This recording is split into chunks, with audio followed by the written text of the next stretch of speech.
making them await my bidding, and with what delight shall I witness their suspense while I make my final decision. Oh, James Francis Billings. Oh, excuse me, Mother. Oh, what handsome whiskers. Oh, how have you been? Oh, yes, it's a wonderful party. Oh, thank you. It's a Godey's Ladies Book pattern, so perfect for dancing. Oh, you don't like to dance? Oh, I've been well, thank you. Oh, yes, thank you. Oh, it's wonderful. You sampled the rhubarb cupcakes. I baked them myself. Oh, you don't like rhubarb. Well, a lot of people don't like rhubarb, I guess. Oh, I adore cooking. I can't get enough of cooking. My mother says any man I marry will... My sister, Lavinia. She's well, thank you. Yes, I'll tell her. Thank you. Mr. Billings? How do you like going to school at Ipswich Cemetery? Oh, seminary. Mr. Billings? Oh, it seems Mr. Billings found the pretty girl in yellow.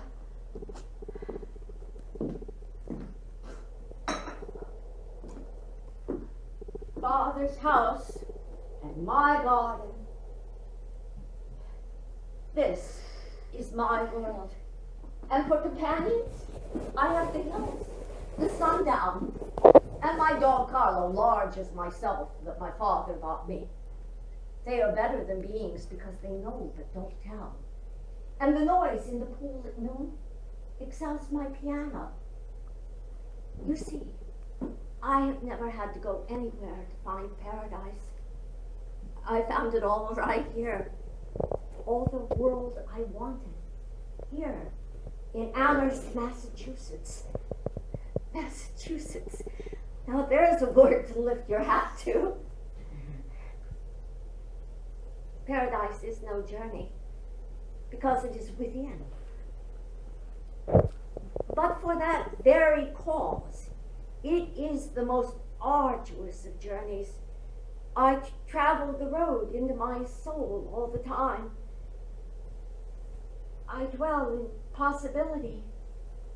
A fairer house than prose, more numerous of windows, superior for doors, of chambers as the cedars impregnable of eye, and for an everlasting roof, the gambols of the sky, of visitors, the fairest, for occupation this, the spreading wide my narrow hands, to gather paradise.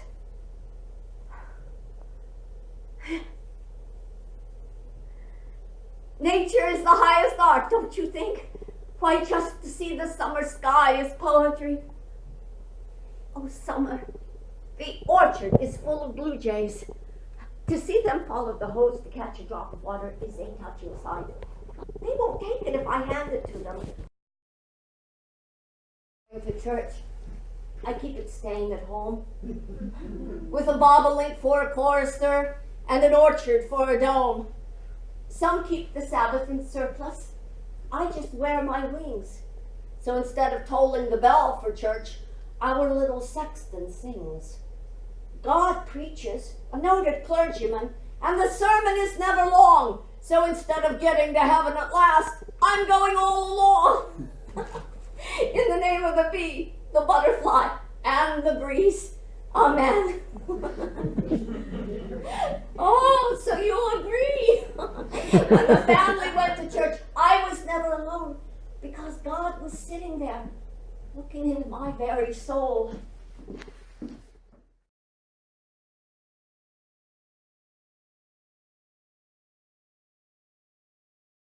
Great eyes on Mr. Wadsworth that Sunday morning. It was as if heaven's own lightning had struck me.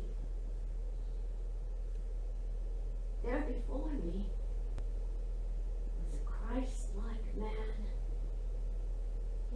like Gideon, standing before the congregation. When I stepped out of the church into the brilliant morning, the light in my heart was shining even brighter. So I saw it. I couldn't escape the enchantment even after I returned to Amherst. I wrote it. At first hesitant. A cautious letter inquiring about spiritual matters, redemption and immortality. And then, finally, in his answers, I detected in his responses an emotion not unlike my own, but more subtle, sensitive, hidden. It's an exquisite experience to love someone in a bodiless way, like fleshless lovers, forever one. It was the limit of my dream, the focus of my prayer, and now I'm different from before, as if I breathed superior air. Oh, wild nights, were I with thee. Oh, wild nights would be our luxury. Futile the wind to a heart in port, done with the compass, done with the chart, rowing in Eden, the sea. Might I but more tonight in thee?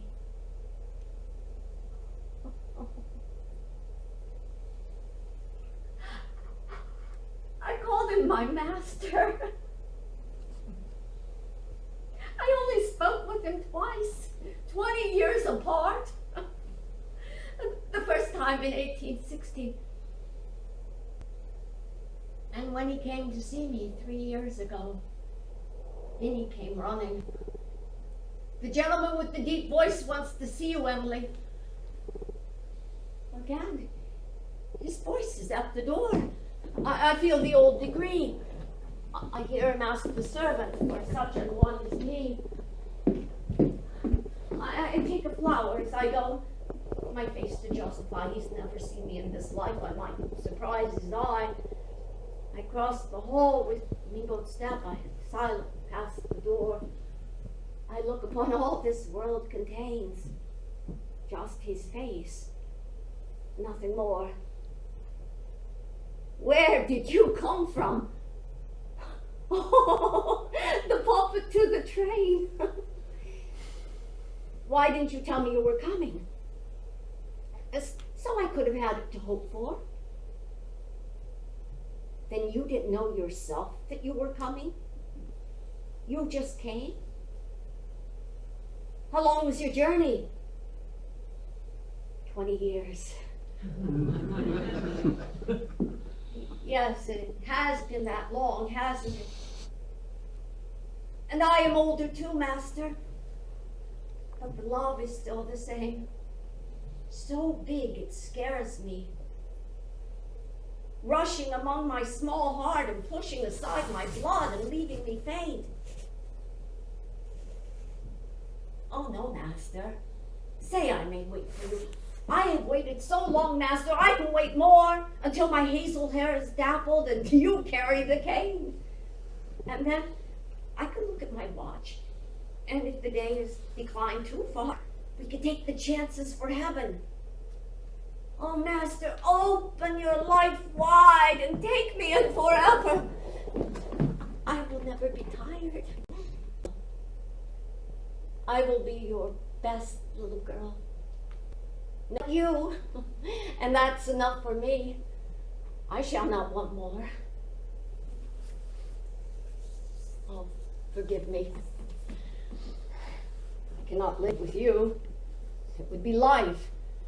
Life is over there, behind that shelf the sexton keeps the key to. Putting up our life, his porcelain, like a cup discarded as with a housewife. And so we must keep apart. You there, and I here, with just the door ajar that oceans are, and prayer, and that pale sustenance, despair.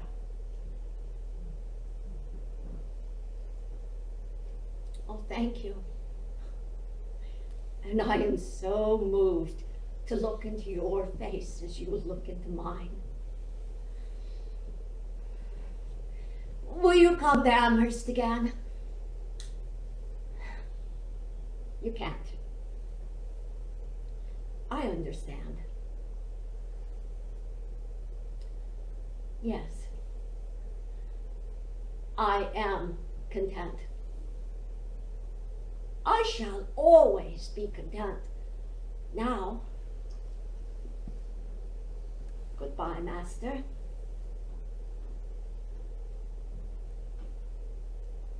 It's easier to look at a pain behind you than it is to see it coming. When the best is gone, I know other things are not of consequence. The heart wants what it wants, or else it doesn't. Last year in April, my master died. Will there really be a mourning? Is there such a thing as day? Could I see it from the mountains if I were as tall as they? Has it feet like water lilies? Has it feathers like a bird? Is it brought from famous countries of which I have never heard? Oh, some scholar, oh, some sailor, oh, some wise man, please to tell a little pilgrim where the place called mourning lies.